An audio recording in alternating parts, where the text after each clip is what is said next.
part of our environment which we need to protect. And Mother Nature is very unforgiving when you start changing the balance of nature. As predicted, Egypt's former army chief, Abdel Fattah al-Sisi, has become Egypt's president-elect. Election results show he won 96.9% of the vote, while sole challenger, left-winger Hamdin Sabai, only got 3.1%. While many Egyptians stand behind him, that's Mr. al-Sisi, well, he still has to reconcile liberal and secular activists, including April the 6th Youth Movement, which was prominent in the 2011 revolution that ousted Hosni Mubarak.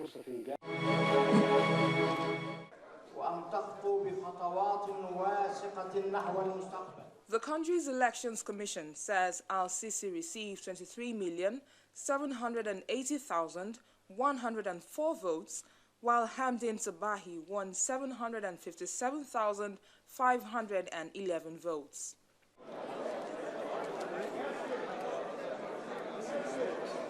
Around 25 million of the country's 53.9 million eligible voters took part in the polls, a turnout of only 47.45%.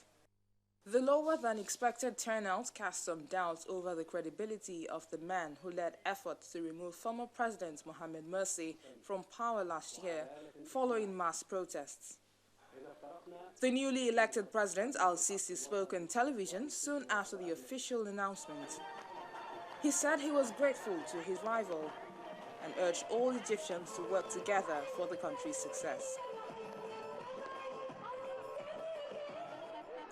Al-Sisi supporters took to celebrating in Tahrir Square. Tahrir Square, the iconic center of the revolution that toppled Hosni Mubarak in 2011, was closed off by army vehicles as thousands of flag-waving Sisi supporters gathered to listen to the announcement that al-Sisi's win is official.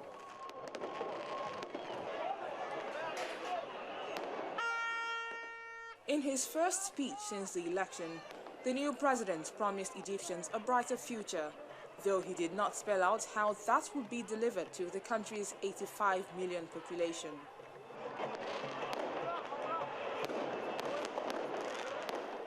Egyptians also gathered outside of the country's presidential palace to celebrate Sisi's win over his only challenger. Many ordinary Egyptians hope that the new president can return stability following years of turmoil that have seen the worst civil unrest in the country's history. However, for Egypt's poorer population, hope is a gift.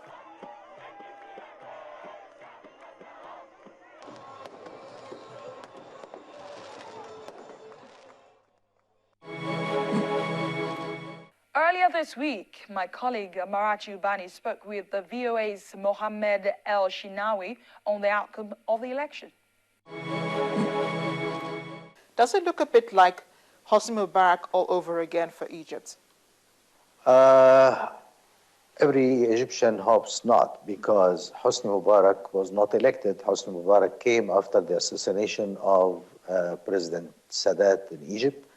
And Sisi came presiding over the failure of the Muslim Brotherhood to deliver what they promised. So the people who are backing him are hoping that he would be a different leader. And Hosni Mubarak didn't have the kind of problems that Sisi is to face after his election. And what's the fate of the Muslim task. Brotherhood? What's the fate of the Muslim Brotherhood now? Do they still remain banned? Do they still hold meetings? The Muslim Brotherhood is banned, and it is now labeled as a terrorist group.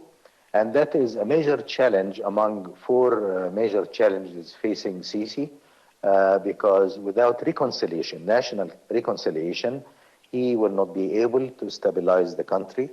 And in the past, Mubarak used the so-called security measures to curb the opposition, but he failed.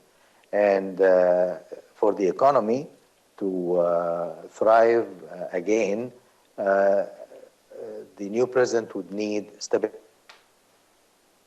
That's why he would need also to look into something that is, which is the transitional justice. Egypt has to learn a lot from South Africa's experience with transitional justice. You cannot maintain in power the same people that were responsible for the crimes of the past. And through my interviews with experts on that field, they are worried that there is no political will, even in the statements of Mr. Sisi, when he said Egypt is different. It shouldn't be different, because if you are an officer in the police who committed crimes in the past, you can't be free to do more of the same after a revolution in Egypt. Well, this is where we end the program this week. You can send in your comments and questions to the address on your screen. Thanks a lot for watching. I am Adeshewa Josh. A time comes in the life of every race when people are driven by echoes of the past to chart a course for an exalted future. Africa is at this threshold, as major actors in the Africa arena plot a renaissance towards common destiny. Let's pedal across the streams of yesterday, from the backstreets of Africa to the defining roles of policymakers, the political realities of the African nation, balance of power, and the strive to sustain national interest and identity. Join us on Network Africa on Channels Television. Network Africa, the rallying point for the emergence of a new Africa.